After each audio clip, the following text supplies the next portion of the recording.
มาเด้อพ่อแม่พี่น้องมากินข้าวบ้านดึกนำกันหาก็จะเลิกงานมาพี่น้องเอ้ย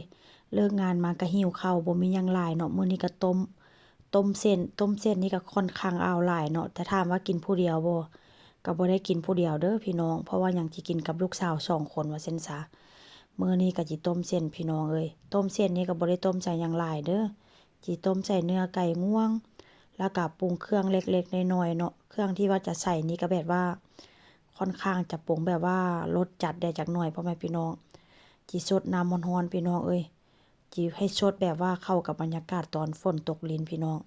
ค่อยมักได้ตอนฝนตกยามมื้อคืนเนาะแต่ถ้าหากว่ามื้อสวยไปเฮ็ดการเฮ็ดงานก็บ่อยากให้ตกปานใดเนาะตกมื้อคืนนี้ก็นอนสบายเย็นฉ่ำว่าซั่นซะ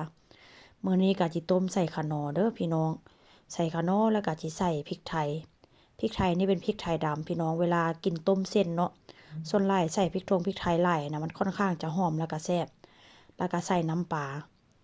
หลังจากนั้นก็สิใส่ซีอิ๊วขาวเนาะพ่อแม่พี่น้องซีอิ๊วขาวกาเห็ดหอมหรือว่าอันกาเด็กสมบูรณ์นี่นะขาดบ่ได้เด้อพี่น้องแล้วอันนี้ก็เป็นผงนัวหรือว่าแป้งนัวเนาะกินยามใดก็แซ่บยามนั้นถ้าหากว่าบ่ใส่นี่ก็คือแบบว่ารสชาติก็ค่อนข้างจะแปลกโลดได้ถ้าซิมเบิ่งนี่ขาดแป้งนัวนี่ฮู้เลยว่าขาดอีหยังเนาะแต่ถ้าใส่แล้วก็รู้สึกว่าแซ่บโลดพี่น้องเอ้ยผู้ใดเป็นคือข้อยแด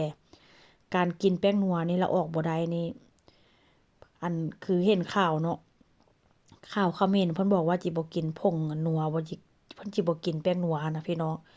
ลองบ่กินเบิ่งถ้าหากว่าบ่กินแล้วก็คือขาดใจหั่นแหละว่าซั่นซะถ้าหากว่าผู้ใดบ่กินแป้งนัว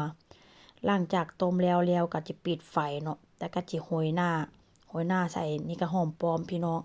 หอมปลอมเลยว่าผักชีว่าซั่นซะหอมห่วยๆเนาะกินซ้ำนี้ก็แซ่บแล้วล่ะพี่น้องเอ้ยเลิกงานมาไม่เมื่อยสดร้อนๆหันสิไปกินข้าวก็คือว่าหั่นล่ะเนาะข้าวเพราะว่ามื้อนี้ก็บ่ได้หุงข้าวว่าซั่นซะก็เลยกินง่ายๆแบบนี้เนาะผู้ใดอยากกินน้ำข้อยก็มาเด้อพี่น้องการเฮ็ดงานนี่ก็ค่อนข้างจะเร่งจะรีบมื้อใดก็ได้มีเส้นหมี่หรือว่าเส้นมา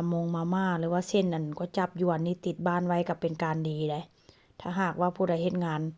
แบบกะเช้ากะแลงคือข้อยนี่น่ะว่าซั่นซะเห็นบ่หน้าตาก็จะเป็นประมาณนี้พ่อแม่พี่น้อง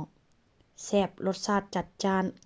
แล้วก็สิเติมพริกเข้าไปนี่ก็รู้สึกว่าสีสันนี่ก็มาโลดได้พี่น้องพริกนี่ก็ค่อนข้างจะเผ็ดเพราะว่าเป็นพริกที่แบบว่าคั่วแล้วก็ตำเองว่าซั่นซะค่อนข้างจะจัดจ้านหอมได้พี่น้องพริกที่ว่าเราคั่วเองนี่นะหอมกว่าพริกที่แบบว่าเราไปซื้อมาว่าซั่นซะแต่ว่าก็เอามาแต่บ้านพุ่นล่ะเนาะเอามาแต่ลาวพุ่นล่ะว่าซั่นซะ